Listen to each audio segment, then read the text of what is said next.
Do y'all remember when they told us we were crazy? I remember. Y'all remember that they told us there's no censorship in Boston, say.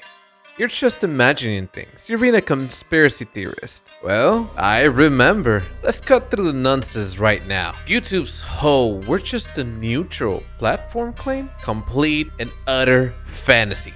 Under the Biden administration, conservative voices got systematically silenced, while they all pretended it was just algorithm stuff. This isn't some conspiracy theory. It's actually documented for the first time in legal letters to Congress. That's right. For the first time ever, we have actual proof that Google, or the Alphabet Company as they call it, was actually censoring people. They thought we wouldn't notice the pattern, that we would just accept their corporate speak about community guidelines. Whatever those are, right? They always keep moving the goalposts farther and further. While they methodically remove content that didn't align at all with their political agenda. Well, guess what? Everybody noticed. Now, I know I'm gonna get a lot of flack for this, but it is my firm belief that if Donald Trump had not won this election, we would have been pretty cooked in regards to First Amendment speech. We would have been severely cooked. Like, damn, like 1 second and you're fucking boiling into that freaking pan. That cooked.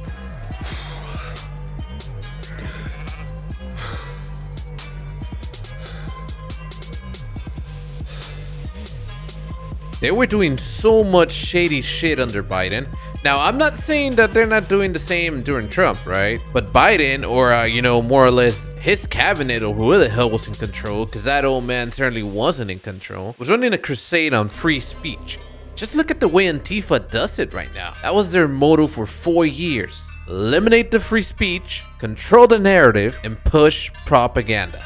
And that was the least of the shadiness that they were committing during that administration. I myself, as an employee of the government, witnessed a lot of stuff, but that's for another video. Let's get into the meat and potatoes. So here's where it really gets interesting. King & Spalding, this massive law firm that represents Google and YouTube, just sent a letter to Congressman Jim Jordan in which they basically admit to everything. They use this all careful and corporate language about content moderation requests and information sharing, but what they're really describing is a coordinated censorship operation. The letter details how federal agencies would flag content they didn't like, mostly conservative voices, and YouTube would then review it, which usually meant removing it or demonetizing it. They had this whole system where misinformation became code for opinions we disagree with. Remember COVID? Its origins? Censored. Election integrity questions? You're shadow banned now. Anything questioning administration policies? Well, that's suddenly now harmful content. This letter shows some specific examples of conservative creators actually getting hit with strikes and removals right after these government requests. This legal document changes everything because it's not just some random ass tweet or allegation. It's their own lawyers admitting to the pattern in writing to Congress. As the famous saying goes, if it's not in writing, it doesn't exist. What's crazy is how brazen they become. They're not even trying to hide it anymore. The letter talks about some regular meetings and ongoing coordination between platform moderators and the government agencies. It's like they think we're too stupid to understand what's really going on here. They created this entire shadow censorship system while maintaining a public facade of being neutral platform. This is the smoking gun that proves what we've all suspected for years. Smells like some millennial bullshit to me. Just one more time, I want to reiterate that if Trump hadn't won, we would have been accurately and devotedly fucked. Now, I don't even know what those words mean, so I just added them, alright? As a gamer, you're gonna ask, hey man, you've been doing just gaming content, what's up with this now? Well, here's where it gets personal for us gamers. While they were busy censoring political content, that wasn't the only thing the Biden administration was doing. They were also pouring a lot of taxpayer money into diverse game developers with a very specific political agenda. And we're not talking any chumps change. We're talking millions in grants and funding. throughout various programs that just prioritize equity and inclusion. Does Sweet Baby Inc. sound familiar to you? They would prioritize diversity and inclusion over actual gameplay quality. It's the same mindset that drives the censorship. Certain narratives get promoted while the others get silenced. So while your gaming just gets shittier and shittier because they're not getting any money for making better games or innovative mechanics, they were getting funded to push particular messages. It's no surprise that most of the gaming that is coming out now, right, because it was funded during their administration, it's a bunch of diverse, as they call it, which is signal for only African American, and no white protagonist. Oh, yeah, and more female as well. And if you're gonna be a white male, you better be gay, because otherwise you're gonna come out. You remember when the games were about entertainment rather than some political indoctrination? I mean, I'm surprised it took this long, but I guess things just got more radical as the decades passed on, right? This connects directly to the censorship patterns that we have seen on YouTube. The same people who think games need to be reformed to fit the current political vision are the ones deciding what political content gets suppressed. Or should I say, used to? Because ever since Elon Musk got Twitter and Trump became president, that whole censorship or I don't like your opinion so you're censored and banned is going away. And thankfully, the world is healing little by little. But it was all part of the same cultural takeover. They want to control the narratives everywhere. In our politics, Netflix series, just look at what it's done with Netflix, bro. Look at all the Netflix shows coming out. But what I care the most about is my games. Like, what the hell? What did we ever do to you? Gaming is comprised of the most diverse people in the world. They were using taxpayer money to fund developers who make games that align with their worldview, while simultaneously silencing any voice that challenged them on this worldview, aka the famous canceling, right? But oh no, it's only bad when they're getting canceled for wishing dead on let's say Charlie Kirk, which rip Charlie Kirk, or any other conservative influencer, YouTuber, or persona. What's particularly insulting is how transparent this manipulation has become. They're not subtle about it anymore, and the grant applications literally prioritize social impact and diverse narrative. Just look at the shit show that the current AAA industry is in. All you gotta do is take a quick look at all the YouTube videos from Endymion. It's like they decided that our hobby needed some fixing. And you see this all the time on Twitter or Blue Sky. I don't know where all these fucks are congregating now. Probably Blue Sky, huh? I'm pretty sure they got some Twitter accounts, even though they hate Elon Musk. Just remember the COVID times. Remember that if you thought its origin was in the lab, you were a conspiracy theorist and misinforming the public.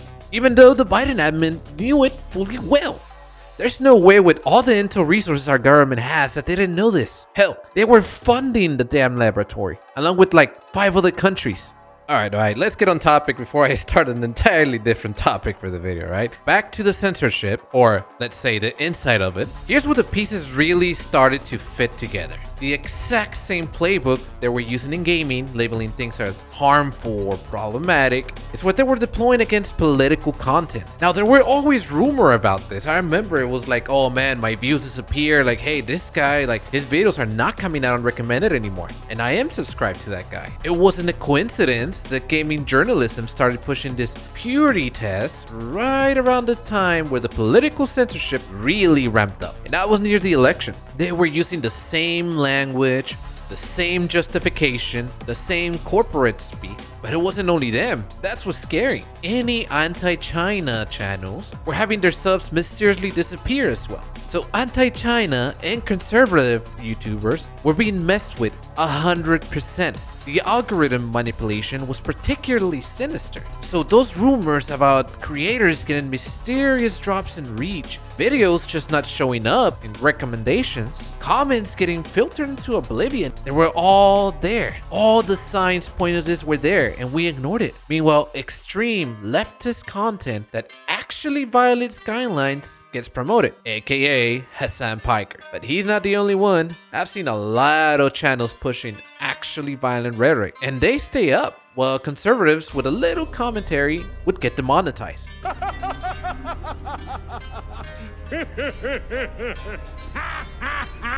Yeah, let's not forget about that. It's always been about controlling the narrative. Have I said that like 10 times? Well, I'll say it again. Look at what happened to Steven Crowder or Tim Pool. They were demonetized a lot of times. Some shadow banning, some mysterious community guideline strikes magically and in line with the administration, what they were talking about. The signs were always there. And don't forget the mask.